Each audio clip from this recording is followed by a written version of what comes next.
পশ্চিমা লঘুচাপ পশ্চিমবঙ্গ এবং তার আশেপাশের এলাকায় অবস্থান করছে। মৌসুমের স্বাভাবিক লঘুচাপ দক্ষিণ বঙ্গোপসাগরে রয়েছে উল্লেখ করে শনিবার 4 বিভাগে বৃষ্টির আভাস দিয়েছে আবহাওয়া অধিদপ্তর।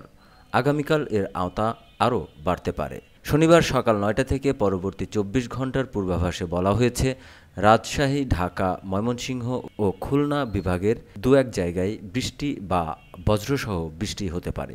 এছাড়া দেশের অন্যত্র অস্থায়ীভাবে আংশিক মেঘলা আকাশসহ আবহাওয়া প্রধানত শুষ্ক থাকার সম্ভাবনা রয়েছে। এই সময়ে শেষ রাত থেকে ভোর পর্যন্ত সারা দেশের কোথাও কোথাও হালকা থেকে মাঝারি ধরনের কুয়াশা পড়তে পারে, তবে তাপমাত্রা প্রায় অপরিবর্তিত থাকবে।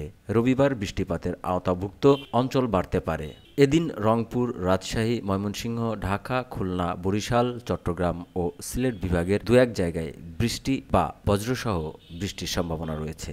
এ সময়ে দিনের তাপমাত্রা 1 থেকে 3 ডিগ্রি সেলসিয়াস কমতে পারে। সোমবার অস্থায়ীভাবে আংশিক মেঘলা আকাশসহ আবহাওয়া প্রধানত শুষ্ক থাকতে পারে। শেষ রাত থেকে ভোর পর্যন্ত কোথাও কোথাও হালকা থেকে মাঝারি ধরনের কুয়াশা পড়তে পারে বলে পূর্বাভাস দেওয়া হয়েছে।